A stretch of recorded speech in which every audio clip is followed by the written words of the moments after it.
Good afternoon, everyone. This is Paul Whittle here with American Allstar Realty, and we're live talking here in Phoenix, Arizona about how to activate utilities at HUD-owned properties.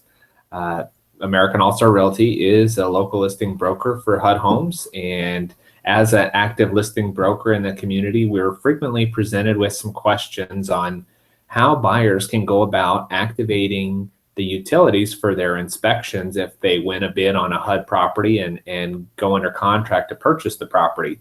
So we wanted to walk you through that process and just show you how easy it is to get that step completed so the buyer can complete their inspections and feel comfortable about the property that they're purchasing.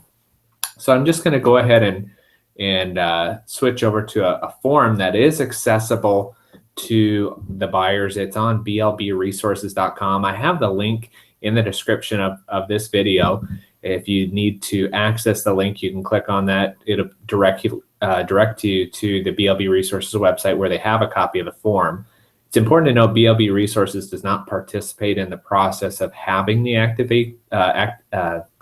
having the utilities activated, but they do provide the form as a resource and make it easy to find, so you can fill it out and send it to the maintenance company or the field service manager that would assist you with turning those utilities on.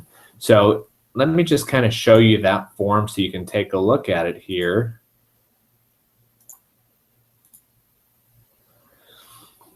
So the company that we'll be working with is CWIS Property Inspections and Consulting, and they are the administrator or the field service manager that helps us assist with turning on the utilities for properties in Arizona that go under contract.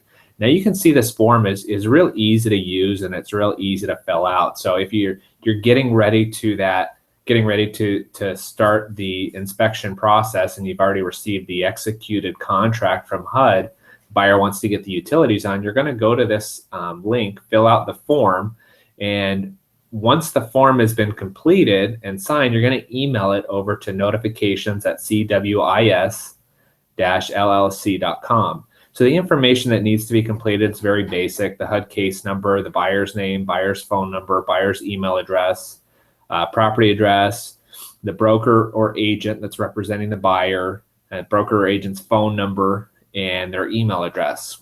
Now, the reason that there's an address to send possible refund to is there is a requirement to place a $100 deposit in order to have the utilities activated. In the event that all of those funds are not used after close of escrow or after cancellation, if there are funds remaining, they would be sent to that address. So it's important to complete that section as well.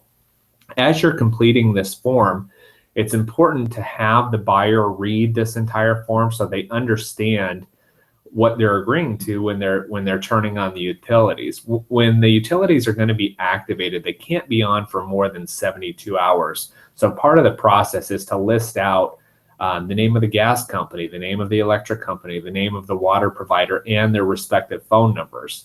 So in the Maricopa County area, we have a couple of gas providers: Southwest Gas, City of Mesa, APS in some areas, and then electric providers, either APS or SRP. And we have a whole bunch of different water companies depending on the municipalities.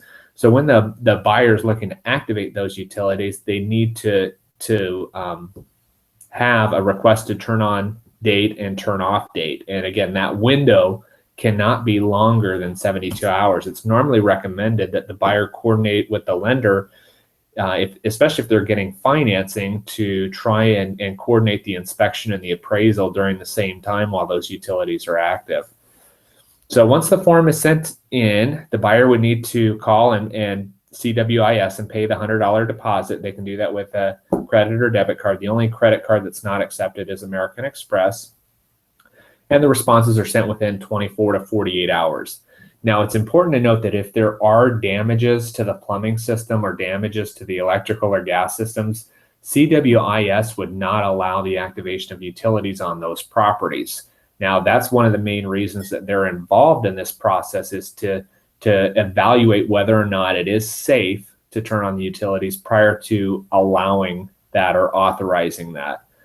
Once the buyer has read this form, they sign it, they send it off to the email address provided at the top, pay the deposit, and a response is given.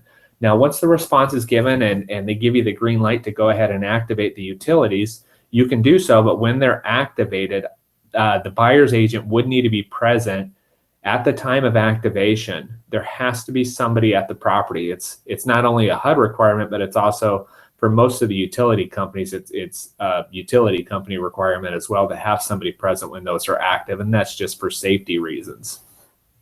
So again, we walked you through this process. As you can see, it's not a very difficult process to administer once you understand kind of what you're doing. So just wanted to be able to take a little bit of time and answer that question, show you how easy it is. Again, my name is Paul Whittle with American Allstar Realty. If you have any questions about the utility activation process or any other process about purchasing HUD homes in Arizona, feel free to reach out to me, give me a call. I'm really easy to get a hold of. My number is 480-751-5300. Or you can feel free to visit our website, www.findazhomes.net. And we have a list of all the HUD properties that are available in the area. Thanks for tuning in today, and we look forward to seeing you soon.